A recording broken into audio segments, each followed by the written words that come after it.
Hari ini, mari kita meluangkan waktu untuk mempelajari firman Tuhan bersama dengan judul Aku Mengikuti Ibu. Ini bukan kelas astronomi, tetapi saya ingin bicara tentang teori geosentris dan teori heliosentris secara singkat. Teori geosentris adalah teori yang didasarkan pada keyakinan bahwa bumi adalah planet yang diam dan planet-planet lain di tata surya kita seperti Merkurius, Venus, Jupiter, dan Saturnus berputar mengelilinginya. Teori geosentris yang didasarkan pada keyakinan bahwa bumi tidak bergerak dan planet-planet lain bergerak mengelilingi bumi disistematisasikan oleh seorang astronomi bernama Ptolemeus sekitar tahun 1050 Masehi.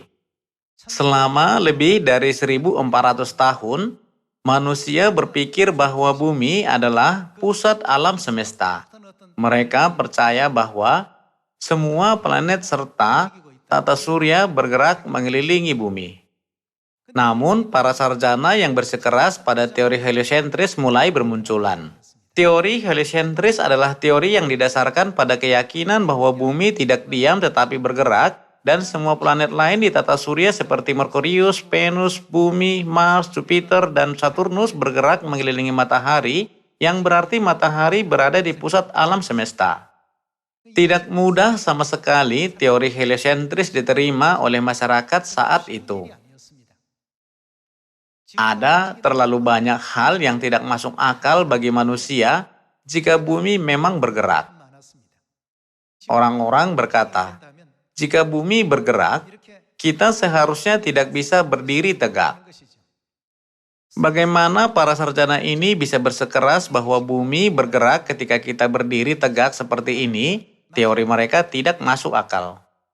Selanjutnya, kalau bumi bergerak, ketika kita melemparkan sesuatu ke udara, itu seharusnya mendarat di tempat yang berbeda, bukan kembali ke tempat yang sama karena bumi seharusnya bergerak selama waktu itu. Namun, ketika kita melempar sebuah benda, benda itu jatuh kembali tepat ke tempat asalnya. Jadi bagaimana mereka bisa berkata bahwa bumi terus bergerak? Dengan cara ini, banyak sarjana membantah teori heliosentris dengan keras.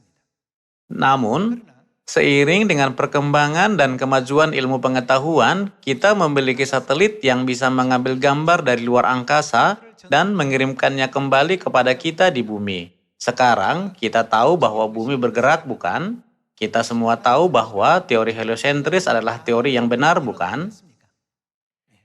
Kita tidak mengambil kelas astronomi sekarang. Maksud saya adalah sama seperti sangat sulitnya bagi orang-orang untuk menerima bahkan pengetahuan duniawi seperti itu, karena itu sebagai sesuatu yang baru, kita bisa mengerti bahwa banyak orang sulit menerima kebenaran yang telah Tuhan sampaikan di zaman ini, meskipun ada begitu banyak bukti yang membuktikannya di dalam Alkitab. Ini karena mereka dengan keras kepala berpegang pada masa lalu.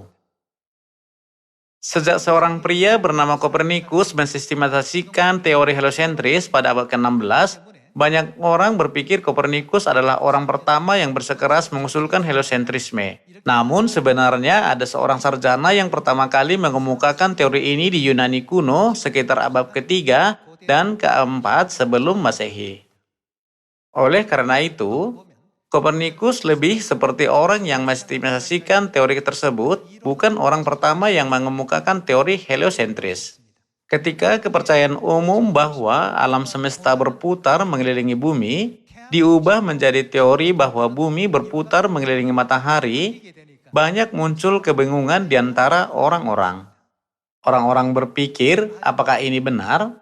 Tidak ada cara untuk membuktikan teori heliosentris pada waktu itu. Namun, karena orang-orang seperti Galileo membuat teleskop dan mempelajari pergerakan benda-benda angkasa, pergerakan ini bisa diamati jauh lebih akurat daripada ketika orang mengamatinya dengan mata telanjang. Teori heliosentris bahwa bumi berputar mengelilingi matahari mulai mendapat dukungan masyarakat. Selain itu, ada seorang ilmuwan bernama Kepler yang lebih mensistematisasikan teori Kopernikus melalui 3 hukum. Setelah Kepler menemukan 3 hukum ini, Dia merasakan pencerahan yang mendalam saat dia menatap wilayah Tuhan di luar angkasa yang bahkan belum pernah dimimpikan oleh umat manusia. Itu sebabnya dia menulis buku. Dalam bukunya, dia menulis, "Tidak peduli apakah buku ini akan dibaca orang-orang masa kini atau masa depan. Jika Tuhan sendiri mempersiapkan 6.000 tahun bagi manusia untuk mempelajari Dia, biarkan ia menunggu pembacanya 100 tahun." Apa yang dia maksudkan adalah bahwa bukunya bisa menunggu setidaknya 100 tahun untuk membacanya dibandingkan dengan Tuhan yang siap menunggu selama 6.000 tahun untuk seorang mempelajari tentang Dia. Setelah Kepler menemukan 3 hukum yang mendukung teorinya tentang heliosentrisme, ia mampu melihat ke dalam wilayah Tuhan yang belum berani dilihat manusia sampai saat itu. Dia sangat tersentuh. Sekarang ini, semua orang mempercayai teori heliosentris. Tetapi pada saat itu, semua orang meyakini teori geosentris yang diterima secara dominan. Sejak Ptolemeus mensistematikan dan menetapkan teori geosentris, tidak ada seorang pun yang bisa menyangkal teori itu dalam jangka panjang sekitar 1.400 tahun. Namun satu persatu orang mulai menyadari bahwa teori ini tidak masuk akal. Ada cukup banyak bukti bahwa teori ini tidak memuaskan secara astronomis. Namun pada hari-hari awal teori heliosentris, Galileo dibawa ke pengadilan agama dan dia diperingatkan. "Jika kamu tidak menyangkal teori heliosentris yang membingungkan masyarakat, kami akan langsung mengeksekusi kamu di pengadilan ini." Karena itu, dia menyangkal teori itu dan meninggalkan ruang sidang, namun tepat sebelum keluar dari pintu ruang sidang, dia berkata, "Meskipun begitu, bumi itu tetap bergerak." Yang dimaksudkannya adalah, tidak peduli seberapa keras kamu menindas saya, apa yang bisa saya lakukan karena bumi itu tetap bergerak. Karena itu, dia berkata, "Meskipun begitu, bumi itu tetap bergerak." Anekdot itu terkenal. Ada alasan mengapa saya berbagi cerita ini dengan Anda.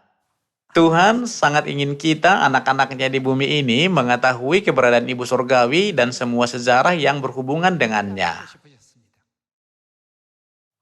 Orang Kristen di seluruh dunia percaya bahwa hanya ada satu Tuhan, yaitu Tuhan Bapa.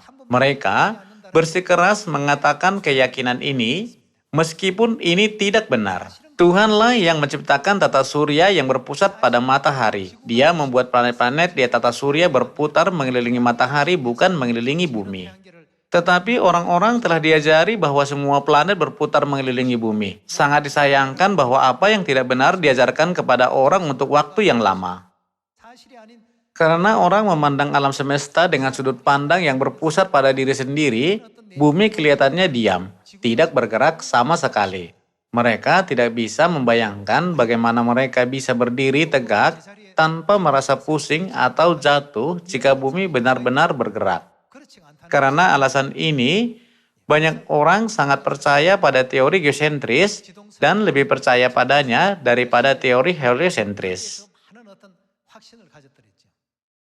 Ketika Bapa datang di dunia ini, Dia sangat ingin membuat kita mengetahui keberadaan Tuhan Ibu.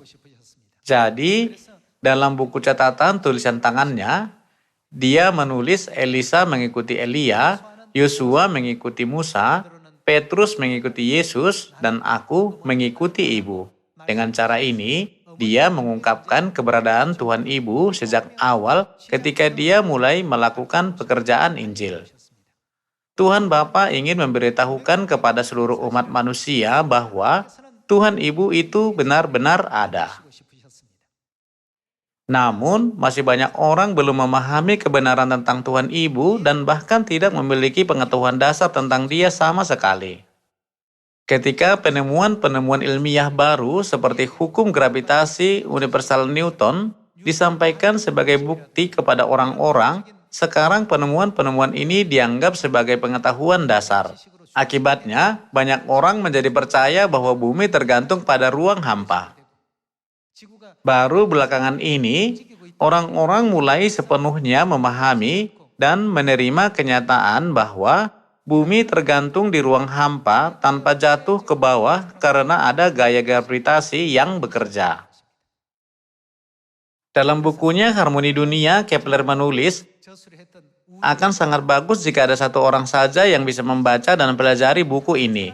Namun aku tidak ingin memutuskan waktu. Tuhan sendiri telah siap menunggu selama 6.000 tahun untuk seseorang mempelajari dia, bukan? Jadi tidak peduli berapa lama waktu yang dibutuhkan, biarkan ia menunggu pembacanya selama 100 tahun. Saudara-saudari, Bapa mengajari seluruh umat manusia kebenaran tentang Ibu Surgawi sebagai seorang saksi dan sekarang memimpin mereka dari jalan yang salah ke jalan kehidupan yang benar. Di dalam Alkitab, sejak waktu penciptaan, Tuhan telah berusaha agar kita mengetahui kebenaran bahwa Tuhan Bapa dan Tuhan Ibu menciptakan umat manusia dan segala sesuatu. Namun, banyak sarjana Alkitab gagal menyadari kebenaran tentang Tuhan Ibu, meskipun mereka sangat sering mempelajari dan meneliti Alkitab. Mereka berpegang pada ide-ide tetap mereka dan menolak untuk melepaskan pengetahuan yang mereka miliki. Mari kita lihat beberapa ayat dalam kitab Ayub terlebih dahulu dan mempelajari kebenaran di bawah judul khotbah, Aku Mengikuti Ibu. Mari kita baca Ayub pasal 26 ayat 7. Allah membentangkan utara di atas kekosongan dan menggantungkan bumi pada kehampaan. Di sini, kita dapat dengan jelas melihat dalam Alkitab tertulis bahwa Tuhan menggantungkan bumi pada kehampaan. Kitab Ayub ditulis sekitar 1500 sebelum Masehi. Ini berarti bahwa Tuhan telah mengungkapkan kepada kita sekitar 3500 tahun yang lalu bahwa bumi tergantung pada ruang hampa di alam semesta. Namun dengan pengetahuan ilmiah pada masa itu, orang tidak bisa memahami bahwa bumi tergantung pada ruang hampa meskipun mereka melihat catatan ini puluhan kali, ratusan kali, atau bahkan ribuan kali. Sampai hukum gravitasi universal diproklamirkan oleh Newton pada abad ke-17, orang-orang tidak bisa memahami bahwa bumi tergantung pada ruang hampa dan tidak bisa percaya pada kenyataan itu. Namun, dalam kitab Ayub yang ditulis 3.500 tahun yang lalu tercatat, dia menggantungkan bumi pada kehampaan. Itu adalah sesuatu yang tidak dapat dipahami orang-orang pada waktu itu. Namun di kemudian hari, catatan yang ditulis dalam Alkitab ini terbukti benar. Meskipun hal ini tidak bisa diterima oleh orang-orang 3.500 tahun yang lalu, kita semua yang hidup di zaman ini bisa berkata, Amin. Bukankah begitu? Tidak hanya Ayub pasal 26, mari kita baca juga Ayub pasal 36 ayat 26. Sesungguhnya Allah itu besar, tidak tercapai oleh pengetahuan kita, jumlah tahunnya tidak dapat diselidiki. Ia menarik ke atas titik-titik air, ini mengacu pada air yang berubah menjadi uap dan ditarik ke udara, bukan? Dan memekatkan kabut menjadi hujan yang dicurahkan oleh mendung dan disiramkan ke atas banyak manusia. Mengenai siklus air, Tuhan sudah menjelaskannya kepada kita 3.500 tahun yang lalu. Melalui penguapan air menjadi uap yang ditarik, membentuk awan di langit, dan dicurahkan kembali ke atas umat manusia sebagai hujan, ini adalah siklus air. Proses pengendapan ditemukan dan dibuktikan secara ilmiah pada abad ke-17 yang hanya beberapa ratus tahun yang lalu. Namun, Tuhan memberitahukannya kepada kita melalui catatan dalam kitab Ayub yang ditulis 3.500 tahun yang lalu. Seiring berjalannya waktu, apa yang terjadi dengan firman Tuhan ini, meskipun ditulis sudah lama sekali, semua firman-Nya terbukti benar. Tidak ada satupun dari firman Tuhan yang salah. Demikian pula kebenaran tentang Tuhan Ibu. Dalam Kejadian pasal 1 ayat 1 tertulis, pada mulanya Allah menciptakan langit dan bumi. Tuhan sudah menjelaskan tentang Tuhan Bapa dan Tuhan Ibu dalam ayat ini. Pada mulanya Allah menciptakan langit dan bumi. Dalam ayat ini, kata Allah dicatat dengan kata Ibrani Elohim, yang bermaksud Tuhan-Tuhan. Tuhan ingin sekali memberitahu kita bahwa langit dan bumi telah diciptakan oleh Tuhan Bapa dan Tuhan Ibu, tidak diciptakan oleh satu Tuhan saja. Apa yang tertulis dalam Kejadian pasal 1 ayat 1 adalah hal pertama yang ingin Tuhan beritahukan kepada kita. Namun, manusia berpikir tidak ada Tuhan yang Maha Kuasa selain Tuhan Bapa. Semua orang di dunia berpikir demikian dan memiliki konsep yang tetap. Karena konsep yang tetap ini telah dianggap sebagai akal sehat dan tegas, kita ditantang oleh banyak orang ketika kita memberitakan kebenaran tentang Tuhan Ibu, bukan? Namun, Tuhan sudah memberitahu kita tentang Tuhan Ibu dalam kitab Kejadian. Dan bagaimana dengan Wahyu pasal 4 ayat 11? Oleh karena kehendakmu semuanya itu ada dan diciptakan. Tuhan telah menetapkan sebuah prinsip jasmani bahwa ada bapa jasmani, ibu jasmani, dan anak laki-laki dan anak perempuan jasmani di atas bumi ini. Ada sesuatu yang ingin Tuhan ajarkan kepada kita melalui prinsip ini. Ketika seseorang ditanya, apakah Anda memiliki bapa? Dia menjawab, ya tentu saja. Kemudian secara otomatis kita menganggap ada ibunya juga. Ini adalah pengetahuan dasar yang kita semua miliki. Tuhan telah mengajari kita bahwa hal-hal yang ada di bumi ini adalah bayangan dan gambaran dari apa yang ada di sorga. Melaluinya, Tuhan telah memberitahu kita bahwa ada Bapa surgawi sama seperti ada Bapa jasmani di bumi ini. Dan bahwa ada ibu surgawi seperti halnya ada ibu dalam keluarga di bumi ini, bukan? Ketika Bapa datang ke bumi pada zaman Roh Kudus ini, apa yang paling ingin Dia beritahukan kepada kita adalah kebenaran tentang ibu surgawi. Itulah sebabnya Bapa sudah menulis, Elisa mengikuti Elia, Yosua mengikuti Musa, Petrus mengikuti Yesus, dan aku mengikuti ibu. Dia berkata, jika kamu mengenal aku, kamu akan bertemu ibu. Kamu akan mengenal dia. Yang dimaksud Bapa Surgawi adalah bahwa kita hanya dapat mengikuti Ibu Surgawi kemana saja dia pergi jika kita telah menyadari rahasia kebenaran tentang Ibu Surgawi yang telah lama tersembunyi dalam seluruh Alkitab. Alkitab memberitahu kita bahwa dia adalah jalan menuju kerajaan surga. Ketika Kepler menemukan 3 hukum, dia menyadari wilayah Tuhan yang belum pernah dilihat siapapun sampai saat itu. Dia tidak tahu harus berbuat apa karena dia merasa sangat tersentuh dan bersemangat. Sekarang, apakah teori heliosentris merupakan konsep yang menarik? Pada zaman ini, itu telah menjadi kewajaran karena semua orang mempelajarinya sejak mereka masih kecil. Sama seperti itu, Tuhan telah berkata dalam kitab Yeremia seperti ini. Pada akhir zaman, setiap orang dalam kebenaran perjanjian baru, dari anak kecil hingga orang dewasa, akan mengenal Tuhan sehingga mereka tidak usah lagi mengajar untuk mengenal Tuhan. Bukankah Alkitab mengatakan bahwa hari-hari ketika kita bisa sepenuhnya memahami keberadaan Tuhan akan datang? Mari kita baca Wahyu pasal 22 ayat 17. Roh dan pengantin perempuan itu berkata, marilah, dan barang siapa yang mendengarnya hendaklah ia berkata, marilah, dan barang siapa yang haus hendaklah ia datang, dan barang siapa yang mau hendaklah ia mengambil air kehidupan dengan cuma-cuma. Aku bersaksi kepada setiap orang yang mendengar perkataan-perkataan nubuat dari kitab ini. Jika seorang menambahkan sesuatu kepada perkataan-perkataan ini, maka Allah akan menambahkan kepadanya malapetaka-malapetaka yang tertulis dalam kitab ini. Dan jikalau seorang mengurangkan sesuatu dari perkataan-perkataan dari kitab nubuat ini, maka Allah akan mengambil bagiannya dari pohon kehidupan dan dari kota kudus, seperti yang tertulis di dalam kitab ini. Siapa yang mengucapkan firman ini? Semua ajaran yang Tuhan berikan kepada umat manusia itu sempurna dan akurat.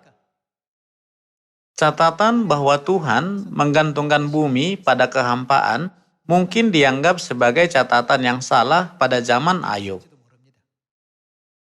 Tetapi sekarang kita bisa melihat bahwa bumi tergantung pada ruang hampa.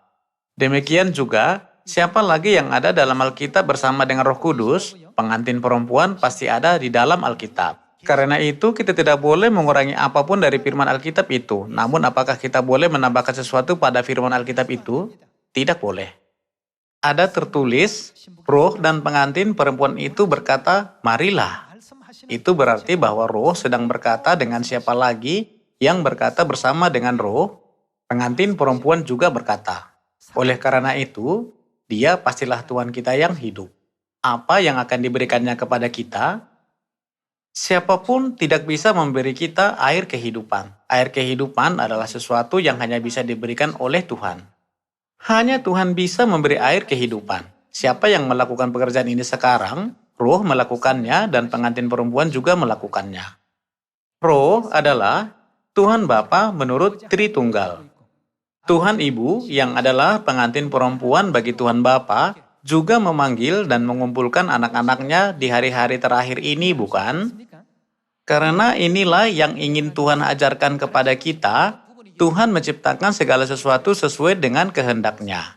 Oleh karena itu, semua orang harus memahami bahwa Tuhan Ibu pasti ada melalui semua ciptaan. Namun, hanya gereja Tuhan saja mempunyai pengetahuan tentang Tuhan Ibu. Tidak ada gereja yang mencoba menerima ajaran ini. Untuk memberikan pengetahuan dasar tentang Tuhan Ibu kepada seluruh umat manusia, ketika Tuhan menciptakan segala sesuatu, termasuk manusia dan hewan lucu seperti kelinci, bukankah Dia menciptakan ibu ayah serta anak laki-laki dan perempuan untuk mereka? Bukankah Dia menghubungkan mereka semua sebagai sebuah keluarga? Mari kita baca Kejadian pasal 1 ayat 26.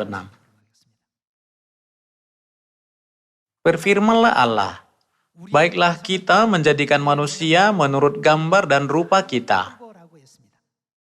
Dalam ayat ini, Tuhan dengan pasti berkata, baiklah kita menjadikan manusia menurut gambar dan rupa kita.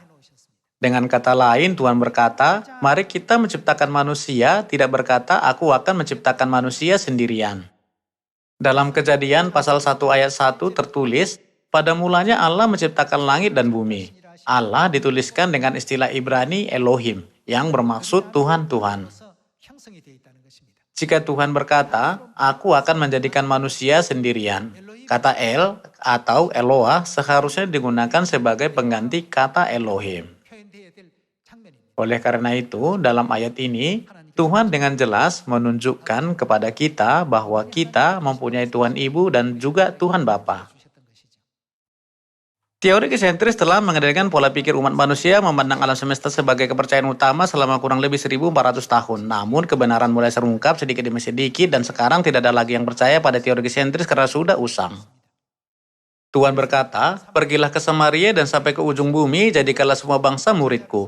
Apalagi yang Tuhan perintahkan untuk kita lakukan, Dia berkata, ajarlah mereka. Apa yang harus kita ajarkan kepada mereka? Kita perlu mengkoreksi mereka dengan memberitahu mereka apa yang mereka ketahui salah dan mengajari mereka kebenaran.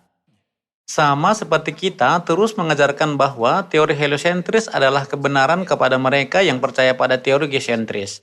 Kepada mereka yang percaya bahwa hanya ada Tuhan Bapa, kita harus memberitakan bahwa kita memiliki Tuhan Ibu dan juga Tuhan Bapa, bukan? Mari kita baca lagi Kejadian pasal 1 ayat 26. Berfirmanlah Allah, baiklah kita menjadikan manusia menurut gambar dan rupa kita, supaya mereka berkuasa atas ikan-ikan di laut dan burung-burung di udara, dan atas ternak, dan atas seluruh bumi, dan atas segala binatang melata yang merayap di bumi. Maka Allah menciptakan manusia itu menurut gambarnya, menurut gambar Allah diciptakannya dia, laki-laki dan perempuan diciptakannya mereka. Tuhan menciptakan manusia menurut gambarnya, kemudian laki-laki dan perempuan diciptakan. Kita memanggil apa? Tuhan yang bergambar laki-laki, kita memanggilnya Tuhan Bapa. Perempuan juga diciptakan menurut gambar Tuhan. Jika begitu, gambar apa yang juga ada di dalam gambar Tuhan? Bukankah ini menegaskan bahwa Tuhan Ibu juga pasti ada? Tuhan yang bergambar perempuan pastilah Tuhan Ibu. Oleh karena itu, Ketika Yesus datang ke bumi ini 2000 tahun yang lalu, dia mengajari kita tentang keberadaan Tuhan Bapa yang di sorga. Lalu, kapan kebenaran tentang Tuhan Ibu akan terungkap? Dia harus diungkapkan pada hari-hari yang terakhir. Itulah sebabnya Yesus telah menunjukkan kepada Yohanes Tuhan Ibu melalui wahyu dengan berkata, Roh dan pengantin perempuan itu berkata, marilah. Kebenaran ini harus kita pahami sepenuhnya agar kita bisa pergi dan mengajarkan Tuhan Bapa dan Tuhan Ibu kepada semua orang di dunia. Pergilah kepada segala bangsa dan jadilah saksiku. Ini adalah kehendak Tuhan kita. Mari kita lihat peran dan tugas seorang saksi dalam Imamat pasal 5. Mari kita baca Imamat pasal 5 ayat 1. Apabila seseorang berbuat dosa, yakni jika ia mendengar seorang mengutuki dan ia dapat naik saksi karena ia melihat atau mengetahuinya, tetapi ia tidak mau memberi keterangan, maka ia harus menanggung kesalahannya sendiri. Menurut ayat ini, jika kita tidak mau memberitahu apa yang kita lihat atau ketahui, itu menjadi kesalahan dan dosa kita. Kita telah diajari oleh Tuhan Bapa tentang Tuhan Ibu. Semua umat manusia dan semua gereja di dunia ini bersikeras bertahan pada konsep bahwa hanya ada Tuhan Bapa. Tetapi Tuhan Bapa sendiri datang ke bumi ini dan mengajar kita semua bahwa Ibu Surgawi itu ada dan membuktikan keberadaannya melalui seluruh Alkitab dari Kejadian 1 sampai Wahyu pasal 22. Selain itu, dia menjadikan kita saksi-saksinya yang telah dia tunggu selama 6.000 tahun. Ada saksi-saksi Yehova di zaman Bapa dan ada saksi-saksi Yesus di zaman Anak. Lalu, bagaimana dengan zaman Roh Kudus ini? Tuhan mengangkat kita menjadi saksi Roh Kudus yang adalah Tuhan Bapa dengan nama baru dan Tuhan Ibu. Tuhan memerintahkan kita untuk pergi dan bersaksi tentangnya.